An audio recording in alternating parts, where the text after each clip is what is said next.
తాకట్టులో ఉన్న బంగారాన్ని విడిపించి ఆ రోజు ఆన్లైన్ ధరకే కొంటుంది కొమ్మూరి గోల్డ్. నమస్కారం, సుమన్ టీవీకి స్వాగతం. నేను గీతాంజలి. ఇవాళ మన అతిథి శ్రీచక్రపీఠం వ్యవస్థాపకులు, ప్రముఖ జ్యోతిష్య పండితులు, సుమన్ టీవీ ప్రేక్షకులందరికీ ఎంతో సుపరిచితులు. ప్రతి అంశాన్ని చాలా వివరంగా మనకు అర్థమయ్యే విధంగా చెబుతూ ఎన్నో పరిహారాలని కూడా తెలియచేస్తూ ఎంతో మందికి ఒక దిశానిర్దేశం చేస్తూ ఉంటారండి వారి వీడియోస్ ద్వారా. అంటే కేవలం ఆస్ట్రాలజీ కాదు, మన లైఫ్ ని మనం ఎలాగ సెట్ చేసుకోవాలి, కొన్ని ఆటుపోట్లు ఉన్నటువంటి పరిస్థితులు అనేది కూడా చెబుతూ ఉంటారు. ఇందులో భాగంగా చాలా పరిహారాలు గురువు గారు తెలియజేస్తూ ఉంటారు. అవి చిన్న చిన్నగానే ఉంటాయి, కానీ మన జీవితంలో చాలా మార్పును తీసుకొస్తాయి, పెద్ద సమస్యల నుంచి బయటపడేస్తాయి. అందులో భాగంగా పరిహారాలు అనే కార్యక్రమాన్ని ఏర్పాటు చేస్తున్నామండి. ఈ కార్యక్రమంలో కామెంట్స్ రూపంలో మీ సందేహాలు, సమస్యలను మీరు అడగొచ్చు. వాటికి పరిహారం ఏం చెబుతారు గురువు గారు అనేది వీడియో ద్వారా తెలుస్తుంది అనమాట. మరి చాలా మంది కొన్ని కామెంట్స్ లో అడిగారు. ఆ పరిహారాలు అంటే ఏవైతే సమస్యలు ఉన్నాయో అవి వాళ్ళ గురువు గారితో మాట్లాడి అవి నివృత్తి చేసుకునే ప్రయత్నం చేద్దాం.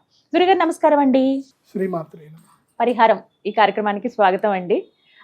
చాలా రకాల సమస్యలు ఉంటాయి, వాటన్నిటికీ కూడా పరిహారం కోసం ఎదురు చూస్తూ ఉంటారు. కానీ అవి ఎవరిని అడగాలి, ఎలా సందేహాలు నివృత్తి చేసుకోవాలనేది పెద్ద సమస్య. ఇందులో భాగంగా వీలాంటి గురువు వచ్చినప్పుడు మమ్మల్ని కామెంట్ రూపంలో అడుగుతూ ఉంటారు, ఇలా గురువు గారిని ఇలా అడగండి అని. అందులో అడిగింది ఏమిటంటే, వాళ్ళు ఎన్నో రోజులుగా, ఎన్నో సంవత్సరాలుగా ఎదుర్కొంటున్నటువంటి సమస్య, వాళ్ళకు ఉన్నటువంటి ల్యాండ్ అమ్ముడు పోవట్లేదు అని. అంటే దీనికి ప్రాబ్లం ఏంటో తెలియట్లేదండి, మేము రకరకాలుగా ప్రయత్నించాము, మా చుట్టుపక్కల ఉన్న ల్యాండ్లన్నీ అమ్మేసుకుంటున్నారు కానీ మాదొకటే ఉండిపోతుంది. మళ్ళీ రేట్లు ఏమన్నా లేవా అని అంటే, మంచి ప్రైమ్ ప్లేస్లోనే ఉంది, మంచి ప్రైమ్ లొకేషన్, అన్ని బాగానే ఉన్నాయి కానీ ల్యాండ్ అమ్ముడు అవ్వట్లేదు. ఇది ఎవరి ప్రాబ్లం, మాకా లేకపోతే ఆ స్థలానికి ఉన్న ప్రాబ్లమా అని అడుగుతున్నారు. దీనికి పరిహారం తెలియచేయండి. శ్రీ గురుభ్యో నమః. శ్రీమాత్రే నమః. ఫస్ట్ థింగ్ ఏంటంటే, ఈ ల్యాండ్లు అనేసరికి మనం చాలా రకాలుగా ఆలోచించాలి. నేను పరిహారం అయితే చెప్తాను కానీ కొన్ని విషయాలు అయితే చెప్తాను, ఇవి తప్పకుండా మీరు వినాలి కూడా. ఎందుకోసం అంటే, మీరు ఏదైనా ల్యాండ్ అమ్మబోతున్నప్పుడు ఫస్ట్ మీ జాతకం చూపించుకోవాలి. మీరు రైట్ టైంలో అమ్ముతున్నారా, రాంగ్ టైంలో అమ్ముతున్నారా అనేది చాలా ఇంపార్టెంట్ ల్యాండ్ అమ్మేయడం. ఎందుకోసం అంటే, నేను నా జీవితంలో చాలామంది నేను చూశాను. అది ఎలాంటిదంటే, నరం మీద పుండు, నడిమంతరపు సిరి, ఇవి రెండు మనిషిని ఊరికే కూర్చొనివ్వవు. నరం మీద పుండైంది అనుకోండి, ఇంకా అది నొప్పి అవుతా ఉంటుంది, అసలు నేను ఎక్కడ కూర్చోబెట్టదు అది. అట్లాగే నడిమంతరపు సిరి వచ్చింది, డబ్బులు వచ్చేసాయి, నీకు ఎలాంటి ప్లాన్ లేదు, ఏం లేదు, డబ్బులు వచ్చేసాయి, నిన్ను మోసగల టార్గెట్ చేసేస్తుంది. ఆ డబ్బులు ఎక్కడో ఒక దగ్గర పెట్టి మొత్తం పోగొట్టుకుంటారు.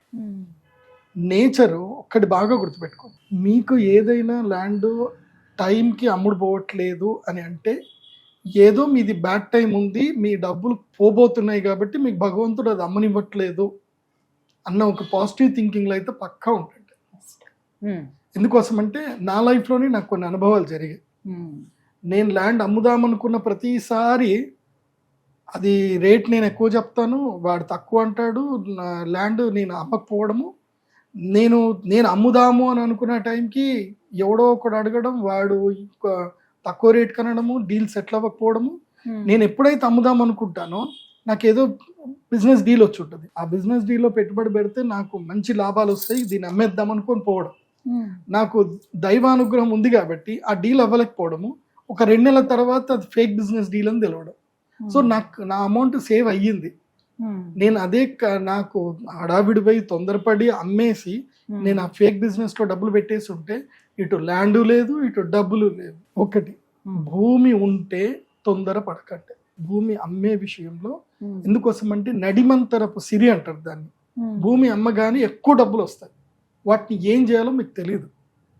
మీరు పక్కా క్లారిటీగా ఆ డబ్బుని మళ్ళీ ఎక్కడ ఇన్వెస్ట్ చేయాలనే క్లారిటీ ఉంటేనే అమ్మండి, లేకపోతే అమ్మకండి.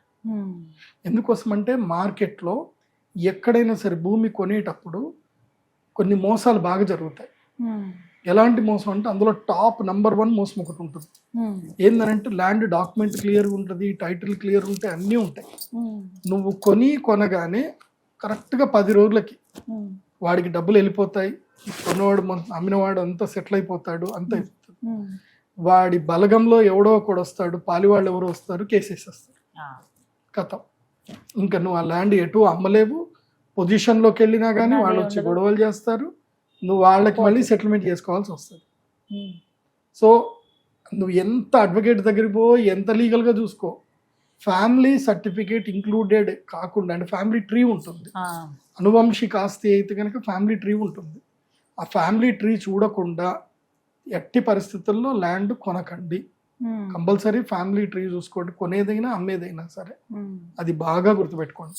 ఫ్యామిలీ ట్రీ మిస్ అయింది. ఇప్పుడు ఉదాహరణకి ఒక్కోళ్ళు కొనుక్కున్నారు, ఇంకొకళ్ళు అది మూడో అమ్మకం అయినా సరే లింక్ డాక్యుమెంట్లు తప్పకుండా చూసుకోండి. సో ఇప్పుడు పరిహార విషయానికి వస్తే, భూమి అమ్ముడు పోవాలన్నప్పుడు మొదలు మీకు దైవ బలం ఉందా లేదో చూసుకోండి. మీకు దైవ బలం సరిగ్గా లేకపోతే మీ భూమి అమ్ముడు పోదు. ఎలా తెలుస్తుంది గురుగారు? దైవ బలం ఉంటే మీ గ్రహస్థితి, మీరు జాతకం చూపించుకోవాలి. జాతకం అంటే ఎవరి పేరు మీద ఉంటుందో వారి వాళ్ళ జాతకం, అంటే దాని మీద పేరు మీద ఉండడమే కాదు, లబ్ధి పొందే వాళ్ళు కూడా ముఖ్యమే. ఇప్పుడు ఉదాహరణకి ఇన్కమ్ ట్యాక్స్ వాళ్ళ భార్య పేరు మీద పెడతాడు, భర్త లబ్ధి పొందేది ఎవరు? కుటుంబమే కదా. సో యజమాని చాలా ఇంపార్టెంట్, లబ్ధి పొందే వ్యక్తి చాలా ఇంపార్టెంట్. సో కాబట్టి జాతకం చూపించుకోవాలి. నీకు బ్యాడ్ టైం ఉంది అనుకో, గ్రహబలం లేదు, బ్యాడ్ టైం ఉంది, ల్యాండ్ అమ్మొద్దు అని చెప్పేస్తాను నేనైతే. ఈ టైంలో గురుగారు నా ల్యాండ్ అమ్ముడు పోవట్లేదు అంటే నీ జాతకం తీసుకురా అంట, చూసి నీకు ఇప్పుడు బ్యాడ్ టైం, ఈ పీరియడ్ బ్యాడ్ టైం, ఇప్పుడు నువ్వు ల్యాండ్ అమ్ముదామనుకున్నా అమ్మినా కానీ నీకు అది నిలవదు, నీ డబ్బులు ఎగిరిపోతాయి, ఉష్కాకి ఎగిరిపోతాయి. కాబట్టి బ్యాడ్ టైంలో ల్యాండ్ అమ్మొద్దు. అది ఎంత రేట్ వచ్చినా ఏది వచ్చినా బ్యాడ్ టైంలో అమ్మొద్దు. మనకి ల్యాండ్ రేట్ ఇంపార్టెంట్ కాదు, ఒకటి గుర్తుపెట్టుకోండి, భూమి ఎప్పటికైనా ధర పెరుగుతుంది తప్ప తగ్గదు. నీ దగ్గర టైటిల్ క్లియర్ ఉన్నప్పుడు, లీగల్స్ అన్నీ క్లియర్ ఉన్నప్పుడు భూమి ధర ఎప్పుడైనా పెరుగుతుంది తప్ప తగ్గదు. కాబట్టి దాని గురించి హడావిడి పడొద్దు. నీకు గుడ్ టైం ఉంది, నీ ఫర్దర్ ఇన్వెస్ట్మెంట్స్ మంచిగా ఉన్నాయి, నీకు దీనికన్నా ఎక్కువగా లాభం రాబోతుంది, ఇంకో మంచి ల్యాండ్ దొరుకుతుంది అన్నప్పుడు మాత్రమే సేల్ చేయాలి. అదొక. సో గ్రహబలం చూసుకోవాలి, తర్వాత దైవబలం చూసుకోవాలి. దైవ బలం అంటే అది మీకు సింపుల్ గా తెలిసిపోతుంది. దైవ బలం, నీకు దైవ బలం సరిగ్గా లేదనుకోండి, నీకు వచ్చే సిమ్టమ్ చెప్తాను. నువ్వు ఎక్కడికైనా వెళుతూ ఉంటావు, వెళ్ళేటప్పుడు సడన్ గా నీకు ఊడ్చేవాళ్ళు తూడ్చేవాళ్ళు నీకు ఎదురు పడతా ఉంటారు. నువ్వు ఎక్కడ షాప్లకు ఏదో డీల్ మీద పోతా ఉంటావు, నీకు ఎప్పుడు ఎక్కడ పోయినా ఊడ్చేవాళ్ళు తూడ్చేవాళ్ళు నీ ముందు నీకు అడ్డం వస్తారు. ఓకే, అంటే వాళ్ళ పని వాళ్ళు చేసుకుంటారు, వాళ్ళు చెడు అని కాదు. నువ్వేందంటే గనక ఎరాడికేషన్, దాన్ని ఏంటంటే శకున శాస్త్రం అంటారు. శకున శాస్త్రం రీతి ఏంటంటే, నువ్వు ఊడ్చే తూడ్చే టైంలో నువ్వు అక్కడికి వెళ్ళావనుకో, అది నీకు దైవ బలం లేదు అని అర్థం. వాళ్ళు ఎదురుపడ్డం వల్ల కాదు, నీకు అది టైం అనేది కొలాషన్ అవుతుంది. సో నీకు సిమ్టమ్ మనిషితో సంబంధం లేదు, మనసుతో సంబంధం, కొలాషన్ అనమాట. సో నీకు నెగిటివ్ టైం ఉన్నప్పుడే నువ్వు ఆ టైంలో వెళ్తావు, నీ మీద దుమ్ము పడుతుంది. అంటే అర్థమైంది అని అంటే నీది నెగిటివ్ టైం నడుస్తుంది, నీకు దైవబలం లేదు అని అర్థం. ఓకే, అట్లాగే నువ్వు ఎక్కడికైనా టెంపుల్కి పోతున్నా, ఎక్కడికి పోతున్నా, నువ్వు ఏదన్నా ఫుడ్ తిందామని వెళుతున్నా, నీకు ఆ ఫుడ్ వేస్ట్ ఫుడ్, లేకపోతే పాడైపోయిన ఫుడ్ దొరకడము, లేకపోతే అందులోపల పురుగులు పడ్డము, ఏదో ఒకటి నీకు నెగిటివ్ తగులుతానే ఉంటుంది అనమాట. తిండి సరిగ్గా దొరకదు, కలిసే మనుషులు సరిగ్గా ఉండరు, కూర్చునే ప్లేస్ నీకు సరిగ్గా దొరకదు. సో ఏదో ఒక రూపంలో నీకేదో ఆటంకం వస్తూనే ఉంటుంది. అలా వస్తుంది అంటే అర్థం ఏంటంటే నీకు దైవ బలం లేదు అని అర్థం. సో దైవ బలం పుంజుకోవాలంటే ఏం చేయాలంటే సింపుల్ రెమెడీ, టెంపుల్కి వెళ్ళాలి, ప్రదక్షిణ చేయాలి. ఎందుకోసం అంటే నీ ఆరా ప్యూర్ అయ్యేది ఎక్కడంటే ప్రదక్షిణ వల్ల మాత్రమే నీ ఆరా ప్యూర్ అవుతుంది. కాకపోతే ఎలాంటి టెంపుల్కి వెళ్ళాలంటే ఎక్కడైతే చక్కగా యజ్ఞ యాగాదులు జరుగుతూ ఉంటాయో, మంచి అనుష్ఠాన పరులైన బ్రాహ్మణులు ఎక్కడైతే ఉంటారో అక్కడికి పోగాలి, అక్కడికి వెళ్ళి తిరగాలి. నేను అందుకే చెప్తాను, మీరు ఏ టెంపుల్కైనా వెళ్ళండి, ఎక్కడికైనా వెళ్ళండి, ఏ గుడికైనా వెళ్ళండి, మీరు దక్షిణ ఇచ్చేది ఉంటే బ్రాహ్మణుడి చేతికి ఇవ్వండి, పళ్ళెంలో కూడా వేయకండి. ఈ మధ్య అది కూడా దరిద్రం వచ్చి మునిగింది పాపం బ్రాహ్మణులకి, పురోహితులకి. ఏమంటున్నారంటే అక్కడ సీసీ కెమెరాలు పెడుతున్నారు, పళ్ళెంలో వేసిన డబ్బులన్నీ మీరు పోయేటప్పుడు హుండీలో వేసి వెళ్ళిపోవాలి, మీకు పళ్ళెం డబ్బులు లేవు, మీకు జీతం నెలకి ఇంత ఇచ్చేస్తున్నాం కదా, పళ్ళెం డబ్బులు ముట్టొద్దని అంటారు. అవి ఏవీ లేదు, మీరు ఇచ్చే డబ్బులు నీట్గా వీలైతే ఒక ఎన్వలప్ కవర్లో పెట్టి ఆయన పేరు రాసి మీరు వాళ్ళ చేతికి డబ్బులు ఇవ్వండి. లేదంటే వాళ్ళకి ఫోన్పే కానీ గూగుల్ పే కానీ చేయండి. ఎందుకోసం అంటే అక్కడ మంత్ర బలము, యంత్రానికి బలం ఎవరు ఇస్తున్నాడు అంటే బ్రాహ్మణుడు ఇస్తున్నాడు మంత్ర బలం. నువ్వు ఆ బ్రాహ్మణుడే సాటిస్ఫైగా దేవుడికి పూజ చేయకపోతే దేవుడు కూడా సాటిస్ఫై కాడు. మంత్రాధీనంతో దైవతం, దేవుడు దేనికి అంటే మంత్రానికి ఆధీనం. మంత్రం ఎవరి ఆధీనంలో ఉందంటే బ్రాహ్మణ ఆధీనం. సో ఆచార్యుడు సంతోషంగా పూజ చేస్తే ఆటోమేటిక్గా శక్తి సంతోషం అవుతుంది, వచ్చిన వాళ్ళందరి కోరికలు నెరవేరుతాయి.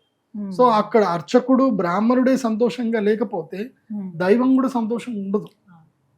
అది కూడా శాస్త్ర ప్రకారంగా సంతృప్తి పొందే బ్రాహ్మణులు ఉంటారు. అత్యాశ పోతే దానికి ఎవరు ఏం చెప్పలేరు అనుకోండి, అది కూడా తప్పే, అత్యాశ కూడా తప్పే.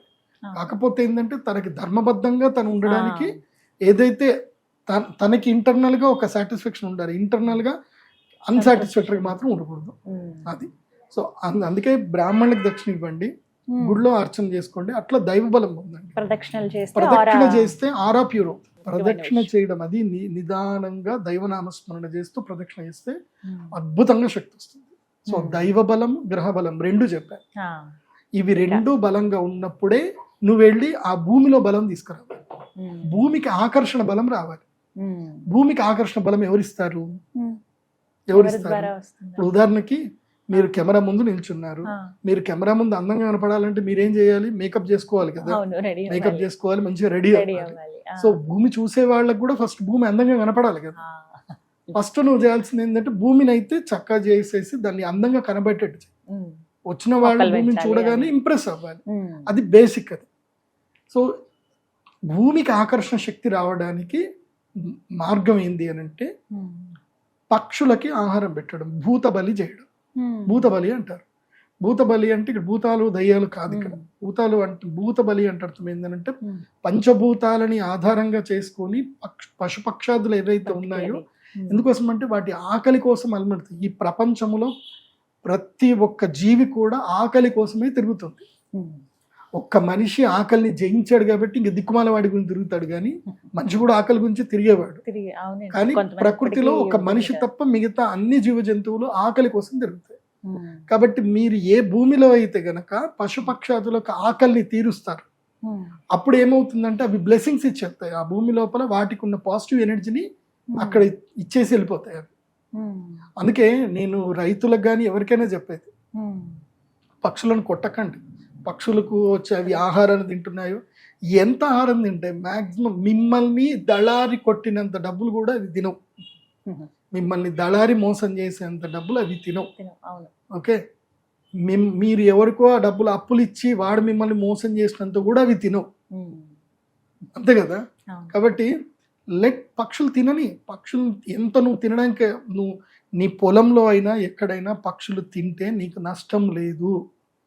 నీకు ఏదో ఒక రూపంలో బ్లెస్సింగ్స్ లో నీకు వస్తాయి, బ్లెస్సింగ్స్ వస్తాయి. కడుపు నిండితే వచ్చేది బ్లెస్సింగ్, బాగా గుర్తుపెట్టుకోండి.